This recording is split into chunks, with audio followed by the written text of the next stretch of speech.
दर्पण तो उसने दे दिया, मैं तो धूल साफ करने के लिए थोड़ा सा आयोजन देता हूं। जब परमात्मा ने जीवन दे दिया तो मैं कौन हूं जो कहूं कि सन्यास नहीं दूंगा। इसलिए मैंने किसी को इंकार नहीं किया सन्यास के लिए। हां, तुम ही भाग जाओ अपनी अपात्रता को मानकर, तुम्हारी मर्जी। फिर तुम परमात्मा से यह भी प्रार्थना क्यों नहीं करते कि मुझे अपात्र को जीवन क्यों दिया? मैं कैसे जीऊं, मैं तो अपात्र हूं। ब्रह्म मुहूर्त में उठता नहीं, धूम्रपान करता हूं, 4 बार भोजन, रात देर से सोता हूं, ताश खेलने की भी लत है। तुमने मुझे जीवन क्यों दिया? और अब भी वापस क्यों नहीं ले लेते? मैं पात्र नहीं हूं। मेरे हिसाब में जो जीवित होने का पात्र है वह सन्यास का पात्र भी है, क्योंकि सन्यास तो सिर्फ जीवन को ही रूपांतरित करने की कीमिया है और कुछ भी नहीं। जीवन तुम्हारे पास है, जीवन को बदलने की कला मैं तुम्हें दे सकता हूं। तुम कहते हो मैं यही निर्णय नहीं ले पा रहा हूं कि सन्यास लूं कि ना लूं। तुम कभी निर्णय ना ले पाओगे। ये बातें निर्णय से नहीं होती। अगर बैठ के ही सोचते रहे कि कितने तर्क पक्ष में और कितने तर्क विपक्ष में, तो जिंदगी बीत जाएगी, तुम कभी निर्णय न ले पाओगे। इमैनुअल कांट जर्मनी का एक बड़ा विचारक हुआ। एक स्त्री ने उससे निवेदन किया, स्त्री भी खूब रही होगी, क्योंकि इमैनुअल कांट ऐसा आदमी नहीं जिसके प्रेम में कोई पड़ जाए। बिल्कुल रूखा सूखा आदमी था, गणित, शुद्ध गणित, ऐसा गणित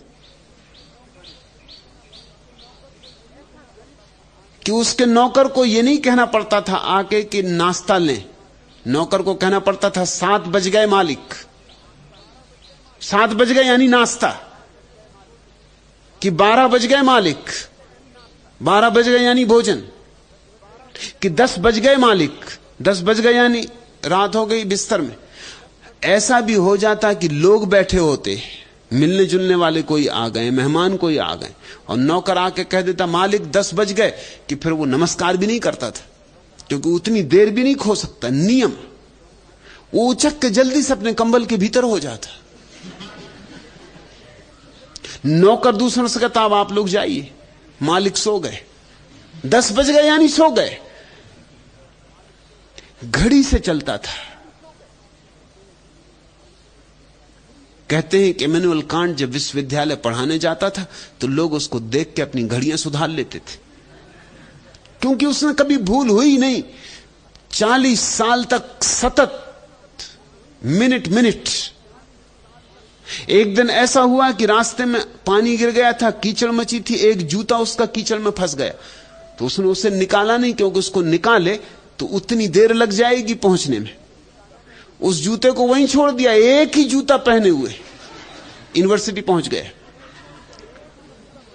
किसी ने पूछा एक दूसरे जूते का क्या हुआ? उसने कहा वो कीचड़ में फंसा है, निकालूं तो देर हो जाए। घड़ी के कांटे की तरह चलने वाला आदमी। इसके भी प्रेम में एक स्त्री पड़ गई। स्त्रियां ही तो हैं, इनका भी कोई भरोसा नहीं।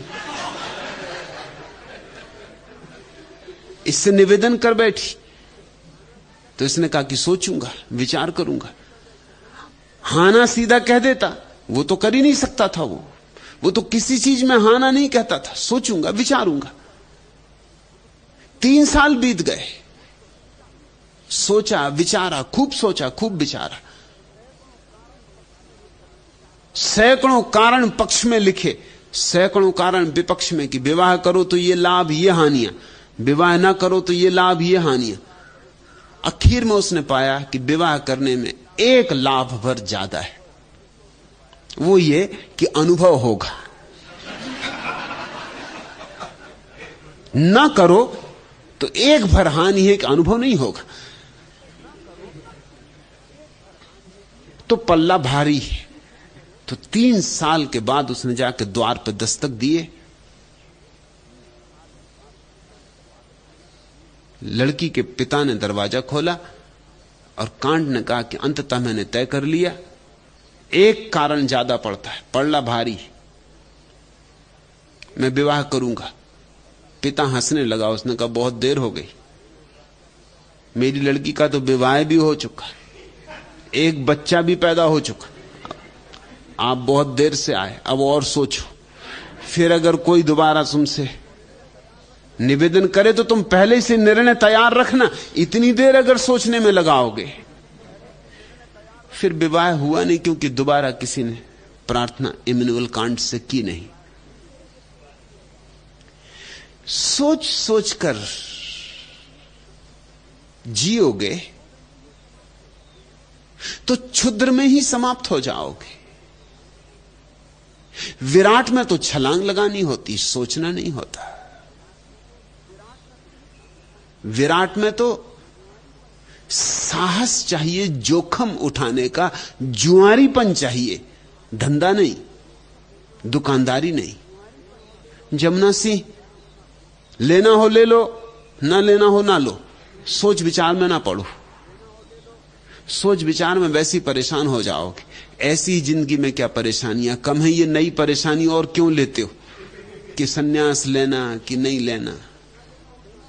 भूलो भालो, लेना हो ले लो, ना लेना हो ना लो, मगर इस सोच विचार में मत पड़ो। तुम्हारे भीतर वैसे ही तो हजार विचार हैं, और एक नया विचार तुम्हारे भीतर उपद्रव खड़ा करे, ऊहापोह मचाए, ऐसा मैं ना चाहूंगा। तुम इस पूरे विचार को ही नमस्कार कर लो। लेकिन अगर भाव उठ ही रहा है तो उठता रहेगा,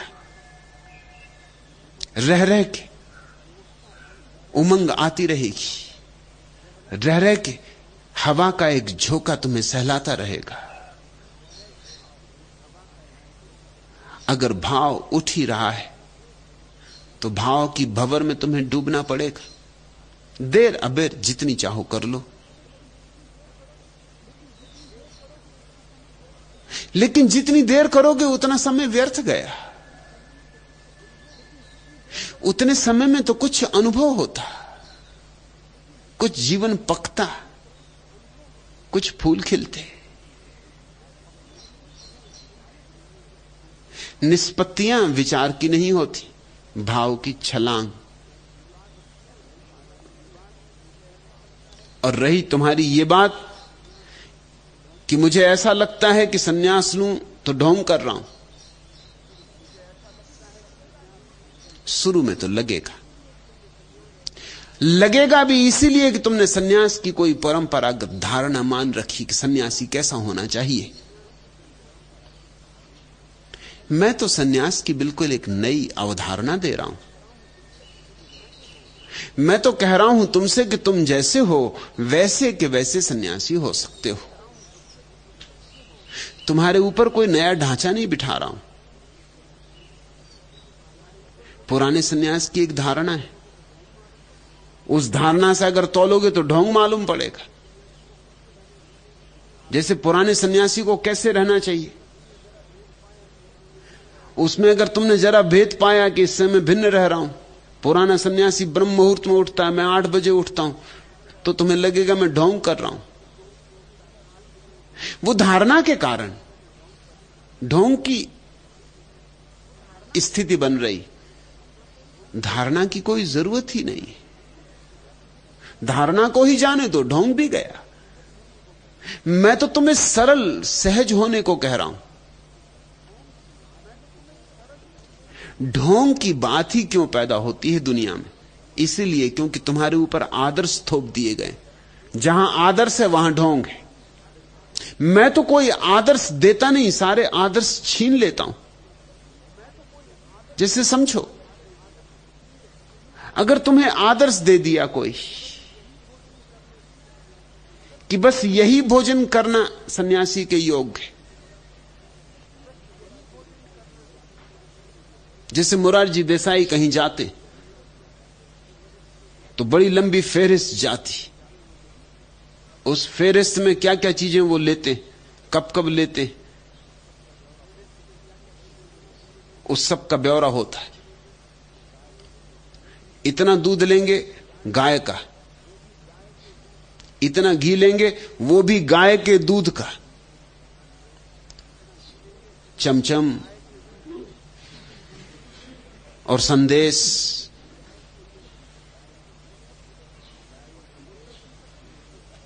और मलाई वो सब भी लेते हैं, मगर वो सब के नीचे लिखा रहता है गाय के दूध से बना हुआ।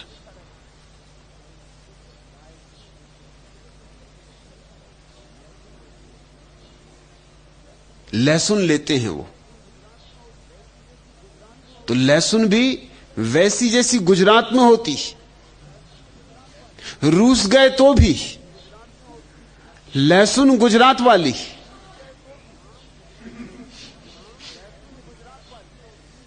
और आम वैसे जैसे लखनऊ के होते। उनकी भी फेरिस्त कि लंगड़ा कि फलाना कि डिकाना, वो सारी फेरिस्त, लंबी फेरिस्त। मगर ये कुछ नहीं है। मैं एक सज्जन को जानता हूं जो गाय का ही दूध नहीं लेते, सिर्फ सफेद गाय का दूध लेते। एक दफा मेरे साथ यात्रा करनी पड़ी, बड़ी मुसीबत। अगर जरा सा काला दाग हो गाय पर, खत्म, बिल्कुल सफेद गाय चाहिए। मैंने उनसे पूछा कि ये मामला क्या, क्या तुम सोचते हो काली गाय का दूध काला होगा? दूध तो सफेद ही होगा। उन्होंने कहा कि वो तो ठीक, लेकिन काला रंग तमस का रंग है, सफेद रंग सात्विकता का रंग। अब अगर ऐसी मूढ़ताओं में पड़ोगे और ऐसे जाल अपने चारों तरफ खड़े करोगे तो तुम्हें बहुत तरह के ढोंग करने पड़ेंगे। अब भूख लगी है जोर की और गाय का दूध नहीं मिल रहा और भैंस का पीना पड़ा, तो चित्त में लगेगा ढोंग हो रहा है। इसलिए नहीं कि भैंस का दूध पी रहा है इसलिए ढोंग हो रहा है, बल्कि इसलिए कि वो जो धारणा बैठी मन में कि गाय का ही पीना था तो ही सात्विक था। तुम्हारी जितनी ज्यादा धारणाएं होंगी उतना तुम्हारे भीतर ढोंग होगा, क्योंकि तुम्हारी सारी धारणाओं को हर हालत में पूरा करना आसान नहीं होगा। मैं एक सज्जन को जानता हूं जिनकी यह धारणा थी कि जब वो पानी भरें तो अपना बर्तन साफ करें, उस वक्त कोई स्त्री नहीं गुजरनी चाहिए। स्त्री गुजर गई कि बर्तन गंदा हो गए, फिर से बर्तन मले।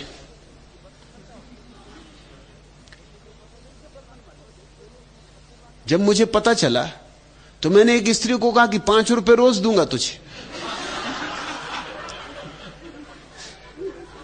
इन महाराज को ठिकाने ही लगाओ। तेरा काम ही यही कि जब ये बर्तन लेके जाए नल पर, बस वहीं वहीं चक्कर लगाना। मलने दो, कितना मलते, 10 दफे, 15 दफे, 20 दफा, मगर वो भी आदमी एक हिम्मत के थे, मलते ही गए। क्रोध भी आए, गाली भी बके, कुछ कर भी नहीं सकते। आखिर उन्हें शक हुआ कि बात क्या, ये औरत यही क्यों चक्कर मार। उससे पूछा कि भाई तू यही क्यों चक्कर मारती, कहीं और जा, तेरे पीछे हमें बर्तन मलना पड़ रहा बार बार। उसने कहा आज तो नहीं जा सकती, इसका यही चक्कर मारने का मुझे 5 रुपए मिला, मुझे पता नहीं क्यों।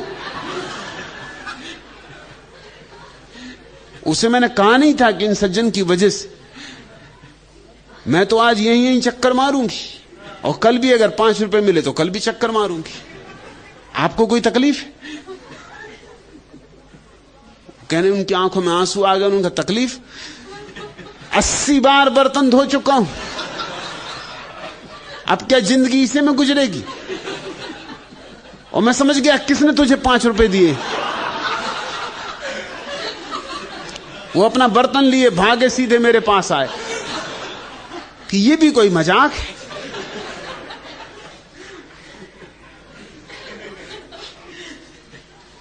मैंने कहा आज तो तुम्हें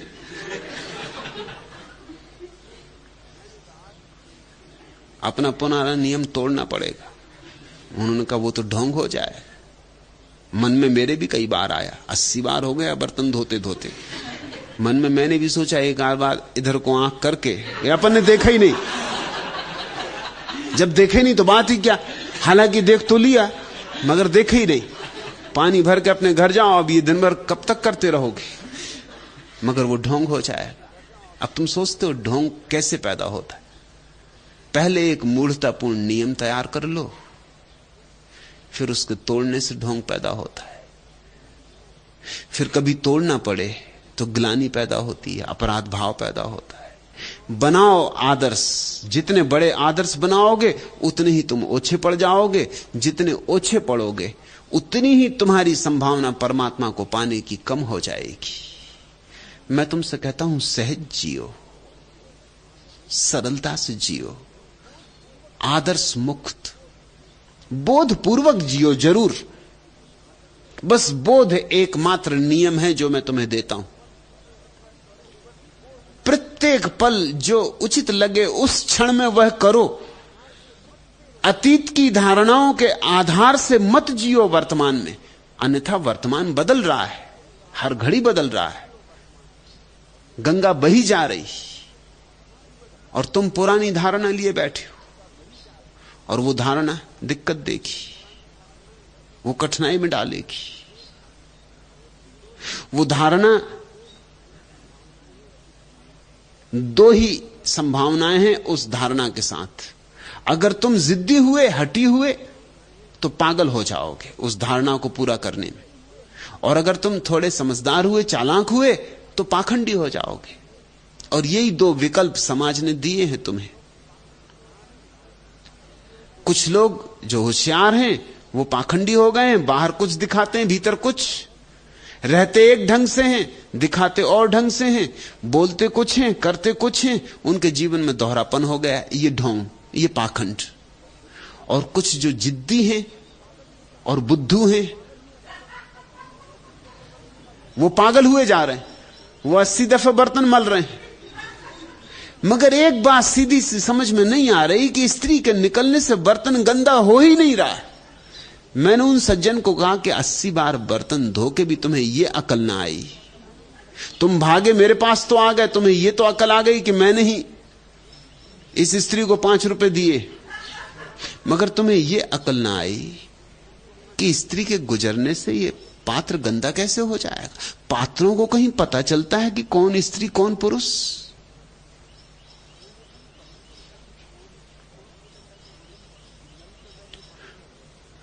और तुम नल पे बैठे पानी भर रहे हो, और ये नल जिस झील से आ रहा उस झील पे स्त्रियां घूम रही होंगी, और ये नल नालियों में से होकर चला आ रहा है और रास्ते में से होता चला आ रहा है, और हजारों तरह की स्त्रियां घूम रही होंगी ऊपर, और 1000 गंदियों में से गुजर रहा है ये नल की नली। वो सब ठीक, बस स्त्री दिखनी नहीं चाहिए। तुम्हारी आंख गंदी हो जाती कि पात्र गंदा हो जाता? मामला क्या है? आंख धो ली, पात्र के पीछे क्यों पड़े हो? किसने तुम्हें समझाया? उन्होंने कहा कि मेरे गुरुदेव ने कहा था। वो तो अब रहे भी नहीं, तो अब मैं इस नियम को छोड़ भी नहीं सकता। आपकी बात जचती है, मगर ये तो दगा होगा, गुरु के साथ दगा हो जाएगा, क्योंकि गुरु ने कहा। मैंने कहा गुरु भी तुम्हारे जैसे ही, तुमसे भी ज्यादा महामूढ़ रहे होंगे। ये भी कोई बातें हैं, मगर इसी तरह से चल रहा है। स्त्री जिस जगह बैठी हो वहां सन्यासी को नहीं बैठना चाहिए जाके, क्योंकि उस जगह में स्त्री की तरंगें रह जाती। तुम भी खूब बातें कर रहे हो, मां के पेट में 9 महीने रहे और तरंगे ही तरंगे रहीं, उन्हीं तरंगों से बने।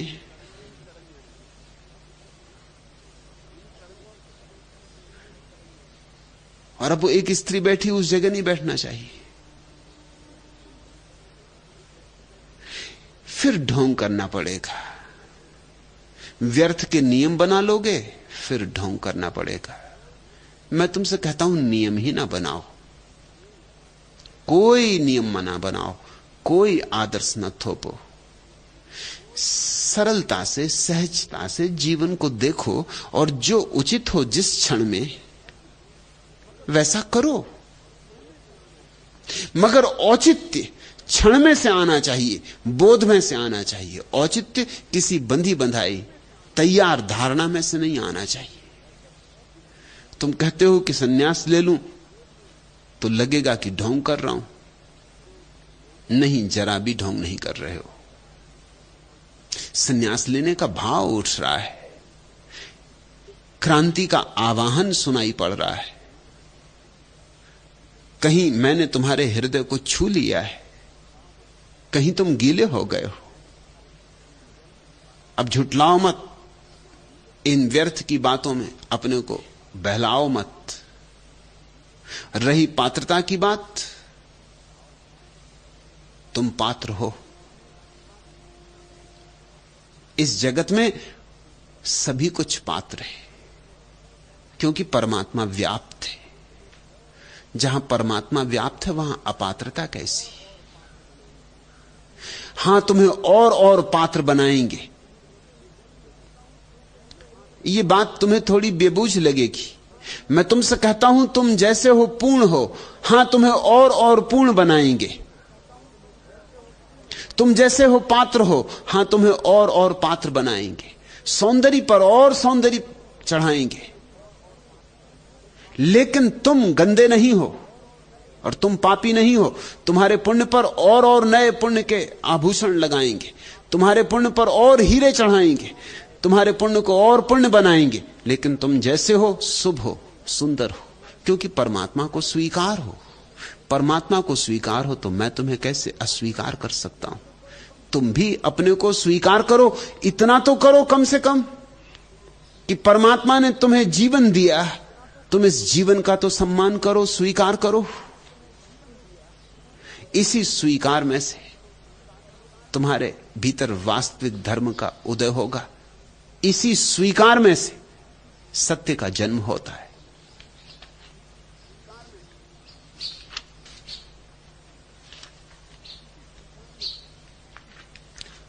आखिरी प्रश्न,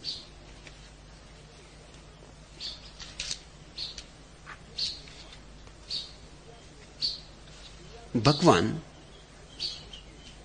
पिया मेरे मैं कुछ नहीं जानूं, मैं तो चुप चुप चाह रही। मेरे पिया तुम कितने सुहावन, तुम बरसों ज्यों मेहा सावन, मैं तो चुप चुप नहा रही। पिया मेरे तुम अमर सुहागी, तुम पाए मैं बहु बड़ भागी, मैं तो पल पल ब्याह रही। पिया मैं तो कुछ नहीं जानूं, मैं तो चुप चुप चाह रही। वीणा भारती। भाव की ऐसी दशा का नाम ही प्रार्थना है। मांगना नहीं होता कुछ, चाहना नहीं होता कुछ। मांग चुप ही रहती है और भर जाती। मांग बोली भी नहीं जाती और झोली भर जाती। प्रार्थना मुखर नहीं होती, मौन होती। और परमात्मा कोई सत्य का सिद्धांत नहीं है, वरन अस्तित्व को प्रीति करने की एक आयोजना है। इसलिए परमात्मा को प्यारे की तरह ही देखो, प्रीतम की तरह ही देखो। पिया मेरे मैं कुछ नहीं जानूं। और प्रेम का जानने से क्या संबंध? प्रेम जानता नहीं, प्रेम निर्दोष है। प्रेम ज्ञान से मुक्त है। ज्ञान का कचरा प्रेम नहीं ढोता। और जो ज्ञान का कचरा ढोते हैं उनके जीवन में कभी प्रेम के फूल नहीं खिलते। वो तो ज्ञान की खाद ही इकट्ठी करते रहते। उनके जीवन में तो दुर्गंध ही दुर्गंध फैल जाती।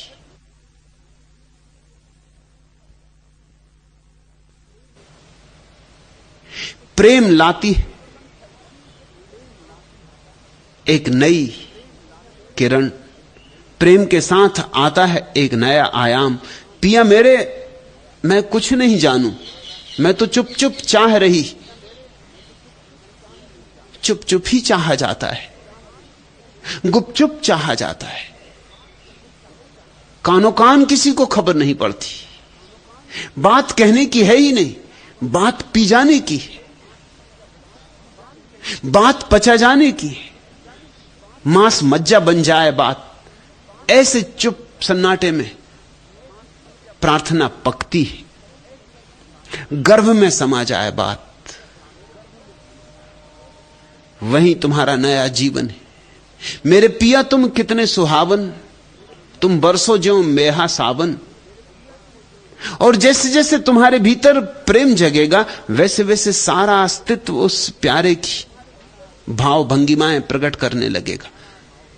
वही होता है सुबह के सूरज में, वही होता रात के तारों में, वही है कलकल नाद में गंगा के, वही है सागर की उत्ताल तरंगों में, वही बरसेगा सावन का मेघ बनकर।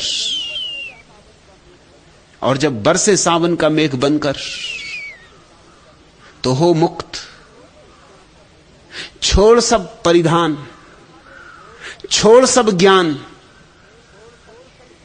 नहा लेना, खूब नहा लेना। मैं कल एक कविता पढ़ता था। वह कविता तो दो साधारण प्रेमियों की, लेकिन उस कविता को हम पंख दे सकते और प्रार्थना बना सकते। वसनों की चिंता नहीं करो, सुख है ऐसी नादानी में, हम दोनों साथ खड़े भीगे बरखा के पहले पानी में। छोड़ो भी कारीगृहस्थी के, जैसी भी हो आओ छत पर, देखो तो क्या यौवन उमड़ा मेघों वाली अल्लड़ ऋतु पर। जामनी घटा घिर आई है, पछुआ ने लट बिखराई है, बूंदें तिर आई नैनों में, इन बूंदों की अगवानी में हम दोनों साथ खड़े भीगे बरखा के पहले पानी में। तुम मुक्त केसनी हो जाओ, जुड़ा खुलता खुल जाने दो, आंचल ढल के ढल जाने दो, कजरा धुलता धुल जाने दो। यह है मुहूर्त संयम टूटे, हो प्राण विकल धीरज छूटे। स्वीकृति अर्थ निकलता है इस झूठी आनाकानी में, हम दोनों साथ खड़े भीगे बरखा के पहले पानी में। मुखड़े पर बौछारें झेलो, पो बरौनियों में मोती, देखो मौसम की कृपा कोर, ऐसी हर बार नहीं होती। सौंधी मिट्टी की महक उठी, नस नस में पावक दहक उठी। अब रोपें कोई प्रणय स्वप्न इस मौसम की मेहमानी में, हम दोनों साथ खड़े भीगे बरखा के पहले पानी में। जैसे कोई प्रेमी अपनी प्रेयसी को कहता हो, वसनों की चिंता नहीं करो, सुख है ऐसी नादानी में, हम दोनों साथ खड़े भीगे बरखा के पहले पानी में। बरखा का पहला पानी आया हो, अषाढ़ के मेघ घिरे हो, पहली बूंदा बांधी हुई हो, और प्रेमी बुलाता हो प्रेयसी को कि छोड़ो फिक्र घर गृहस्थी की, वस्त्रों की, केसों की, काजल की, आ जाओ भीगे बरखा के पहले पानी में। ऐसे ही तो गुरु भी शिष्य को बुलाता है। यही तो पुकार वीणा मैंने भी तुझे दी है। सावन के बादल घिरे, जहां भी कोई सदगुरु है वहां सावन के बादल घिरे। और शिष्य अगर हिम्मत जुटा ले गुरु के साथ थोड़ा निर्वसन होने की, निश्चिंत होने की, श्रद्धा युक्त होने की, तर्क मुक्त होने की, विचार और शास्त्र को त्याग देने की, छोड़ देने की, सरल निर्दोष बच्चे की भांति प्रीति में बंधा गुरु का हाथ पकड़ आ जाए मेघों के नीचे, तो धुल जाए जन्मों जन्मों का कलुष, तो धुल जाए जन्मों जन्मों का क्लेश, तो धुल जाए सारी धूल, तो तुम हो जाओ पवित्र वैसे जैसे कि तुम हो, जैसे कि तुम्हें होना ही चाहिए, जैसा कि तुम्हारा स्वभाव है। मेरे पिया तुम कितने सुहावन, तुम बरसों जो मेहा सावन मैं तो चुप चुप नहा रही।